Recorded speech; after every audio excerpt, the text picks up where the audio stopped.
रात के 11 बज रहे थे। चंद्रपुर गांव गहरी नींद में डूबा हुआ था। हल्की बारिश की बूंदें मिट्टी की खुशबू को और भी गहन बना रही थी।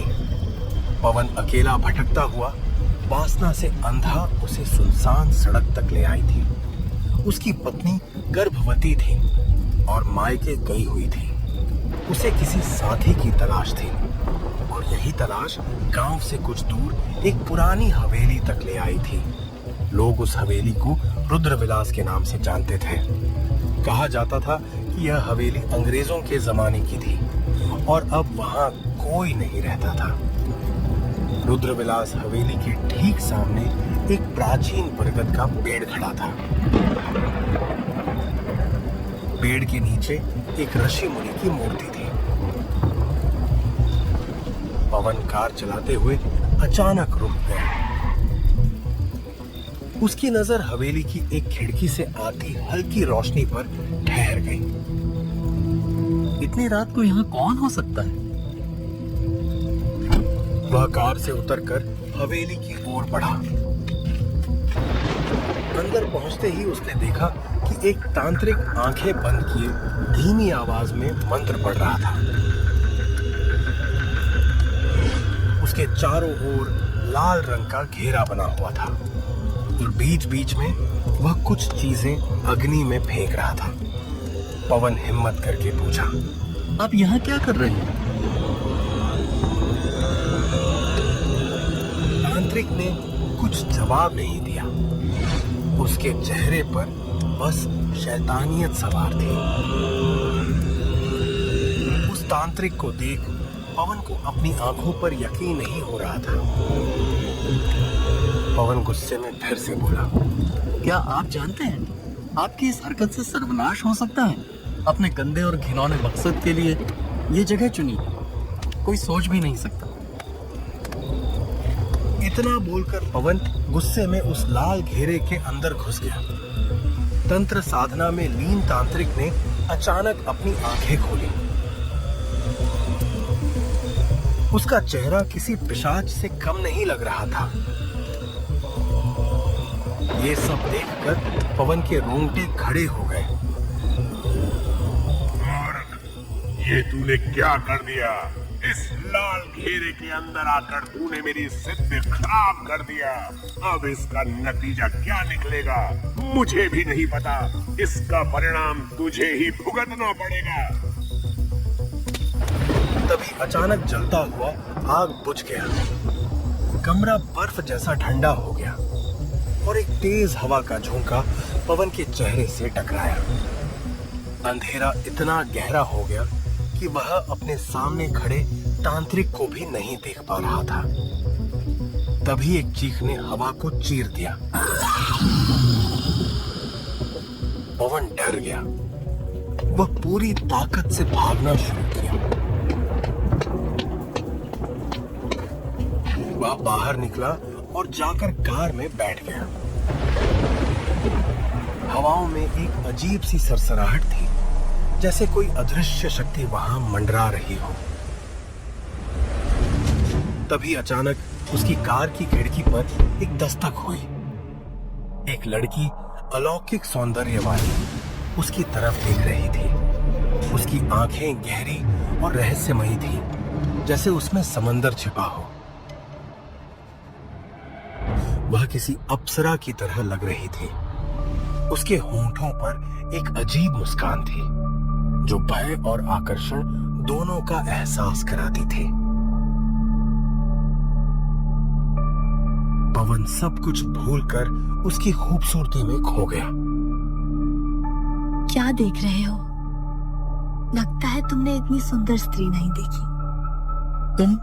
तुम्हारा नाम क्या है और तुम यहाँ क्या कर रही हो? क्या तुम्हें डर नहीं लगता इस वीराने में? पवन मुस्कुराया। उसकी वासना ने पवन की चेतना को ढक लिया था। उसने बिना सोचे कहा, इतनी हसीन संगत में डर कैसा? लड़की ने उसे प्राचीन बरगद के पेड़ की ओर बुलाया। पवन लड़की के पीछे पीछे चल पड़ा।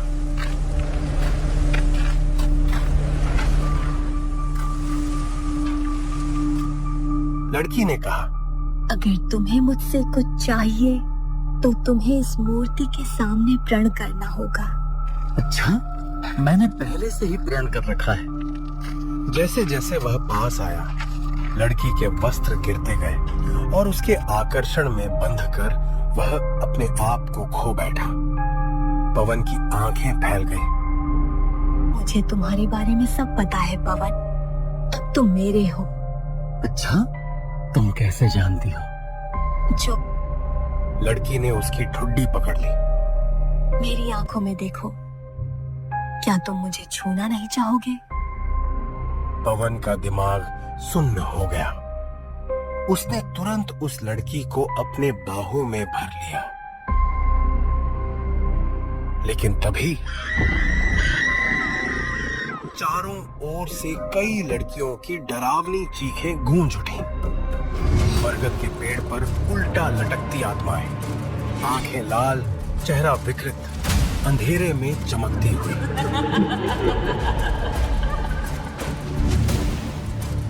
तभी उन आत्माओं ने मिलकर उसे घेर लिया। उसने डर के मारे ऋषि मुनि की मूर्ति के पास जाकर शरण ली। तभी मूर्ति से एक दिव्य प्रकाश फूटा और एक गंभीर आवाज गूंजी। ये कोई साधारण आत्माएं नहीं है, यह उस प्राचीन बरगद की यक्षिणी और उसकी दासी आत्माएं हैं। सच सामने आया। बरगद के पेड़ पर एक यक्षिणी वास करती थी। एक तांत्रिक साधना का नतीजा, जिसे वह तांत्रिक ने अब भी रचा ही था। उसे पता चल गया था कि इस बरगद के पेड़ पर यक्षिणी को किसी ने कैद कर रखा है।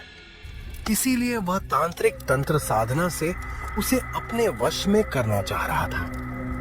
वह लड़की, जिसे पवन अपनी वासना का साधन समझ रहा था, वास्तव में वह स्वयं यक्षिणी थी।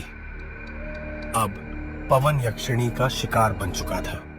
नहीं, मुझे छोड़ दो, मुझसे बहुत बड़ी गलती हो गई। अब मैं यहाँ कभी नहीं आऊंगा। लड़की के हाथों में नाखून नहीं, बल्कि अब नुकीले पंजे थे। उसके दांत लंबे होते जा रहे थे। पवन पीछे हटने लगा, मगर बहुत देर हो चुकी थी। यक्षिणी की आंखें अब अंगारे जैसी जल रही थी। वह मुस्कुराई, एक ऐसी मुस्कान जिसमें सिर्फ क्रूरता थी। गलती, अब पछताने से कुछ नहीं होगा पवन। तुम्हारी वासना ने तुम्हारा फैसला पहले ही कर दिया था। उसके पंजे पवन की छाती में धंस गए। पवन की चीखें हवाओं में गूंज उठी, मगर उस वीराने में सुनने वाला कोई नहीं था। बरगद के पेड़ की शाखाएं जैसे जिंदा हो गई। उन्होंने पवन को जकड़ लिया और उसे धीरे धीरे ऊपर खींच लिया। पेड़ पर उल्टा लटका दिया, ठीक वैसे ही जैसे बाकी आत्माएं थी। उसका शरीर अकड़ता गया, आंखें सफेद पड़ गईं और फिर एक सन्नाटा छा गया। यक्षिणी ने अपनी आंखें बंद की। एक तेज हवा का झोंका उठा और सब कुछ शांत हो गया। सुबह होते होते पवन मृत हालत में पाया गया। उस रात के बाद गांव वाले जान गए कि तांत्रिक शक्तियां, वासना और अधर्म का परिणाम केवल विनाश होता है। रुद्र विलास हवेली के सामने वही तांत्रिक फिर से बैठा था। इस बार वह मुस्कुरा रहा था। एक और आत्मा, यक्षिणी की सेना अब बढ़ रही है। तभी पवन की आत्मा की आंखें लाल होकर चमक उठी।